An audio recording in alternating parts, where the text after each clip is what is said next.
अमित भाई love letter देते हैं, उसी के इर्द गिर्द शुरू हो जाए तो नाचना, ताकि चोरी करने का बड़ा मजा आए। मतलब मुसलमान की महिलाएं, अत्यंत पिछड़ी जाति की महिलाएं, यादवों की महिलाएं आपको 10,000 रुपये पर वोट दे रही है। 5:30 बजे के बाद ये लोग आधा घंटा में तय कर लिए किसकी सरकार बन जाएगी। अब सीधा गिन लेते हो, 1 करोड़ महिला को गुना कर देते हो 230 से और कह देते हो बाहर। तो एको मिनट नहीं रहना चाहिए। और 400 पार, 300 पार, तो क्या हासिल हुआ? और कब एग्जिट पोल सही हुआ है? फिर से एक बार मुझे लग रहा है कि एनडीए की सरकार बनने जा रही है। भगवान ने 5:30 बजे के बाद ये लोग आधा घंटा में तय कर लिए किसकी सरकार बन जाएगी। अगली बार 20 में किसकी सरकार बना रहे थे लोग, हरियाणा में किसकी सरकार बना रहे थे। और आप 3.5 करोड़ वोटिंग में 60 लाख आप दिखाने लगोगे कि वोट कास्ट हुआ 12% प्रशांत किशोर को। IMI को एक भी सीट जो IMI नहीं जीत रहा हो, सीमांचल में 6 मैक्सिमम, एनडीए 7 से 8 जीतेगी 24 में मैक्सिमम। तो 24 में 8 जीता, बताओ अब वोट का परसेंटेज कब आगे बढ़ा? 9%। पहले तो 0.3% वोट का परसेंटेज कम हुआ 69 लाख के बाद। और उसके बाद जो गुस्सा था जीएनजी में, यूथ में, उसकी लाइन देख लो। और जो महिलाओं के बारे में आप कह रहे हो कि हर विधानसभा में हमने 10,000 महिला को 10-10 हजार रुपया दिया। आप सीधा गिन लेते हो, 1 करोड़ महिला को गुना कर देते हो 230 से और कह देते हो बाहर। मतलब मुसलमान की महिलाएं, अत्यंत पिछड़ी जाति की महिलाएं, यादवों की महिलाएं आपको 10,000 रुपये पर वोट दे रही है। और 80% वोट कास्ट हुआ कस्बा में हमारा, 80%।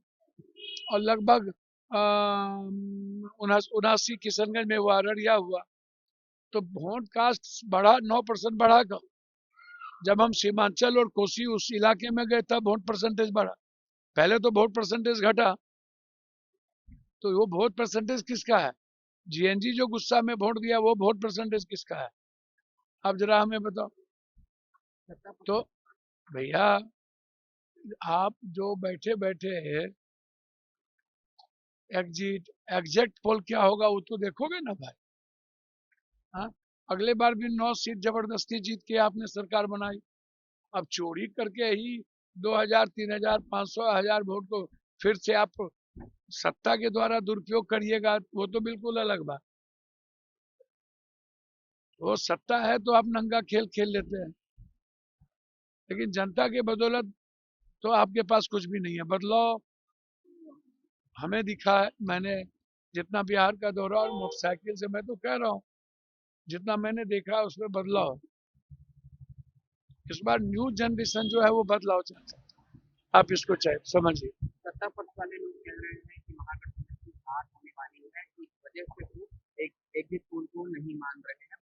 अच्छा, पहले अगला बार महागठबंधन की जीत हो रही थी तो आप क्या बोल रहे थे?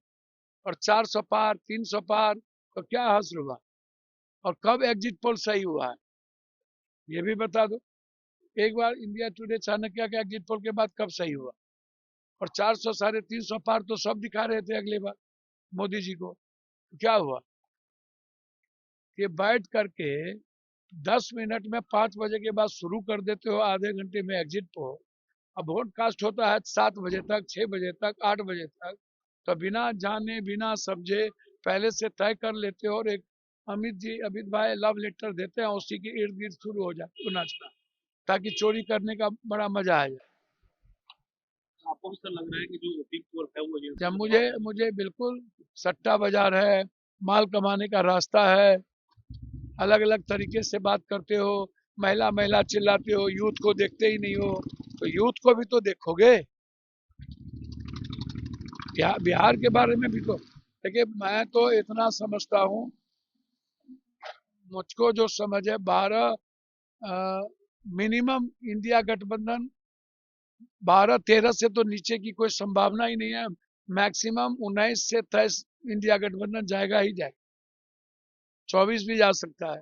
लेकिन 12-13 से तो नीचे की संभावना, या तो हंग असेंबली होगा या नहीं तो फिर एज होगा महागठबंधन। अगर महागठबंधन सरकार बनाती है तो उप मुख्यमंत्री चेहरा कौन है?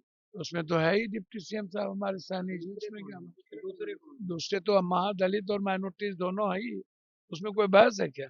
हमारे नेता ने जो बात कह दी है कह दी है। सर दिल्ली में जो हमला हुआ है उसके बाद जांच अब इनको एजेंसी तो एको मिनट नहीं रहना चाहिए, रिजाइन करना चाहिए, अकाउंटेबिलिटी तो तय होती नहीं है। सुबह में आरडीएक्स इतना बड़ा जखीरा 3,000 क्विंटल का फरीदाबाद में ऊपर से आया था क्या? तो कौन अकाउंटेबिलिटी? भूटान में घूम रहे हैं, मजे ले रहे हैं, कारपेट बिछा रहे हैं। पुलवामा से लेके पहलगाम तक के बीच में कितने बार सैनिक कैंप पर हमला हुआ और कौन कब अकाउंटेबिलिटी तय हुई? बारूद कहाँ से आया पुलवामा में, ये आज तक आप नहीं बता पाए।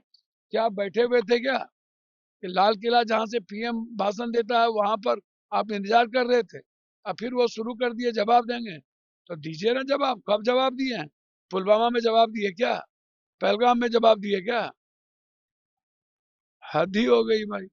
आप जवाब दीजिए और पहले रिजाइन तो करिए, अकाउंटेबिलिटी तय तो करिए। इंटेलिजेंस किसके अंडर में है? ये तो बताइए कि जो फेल्योर है इंटेलिजेंस कि फरीदाबाद में आ गया पूरा का पूरा, पहले आप उसको देखिए।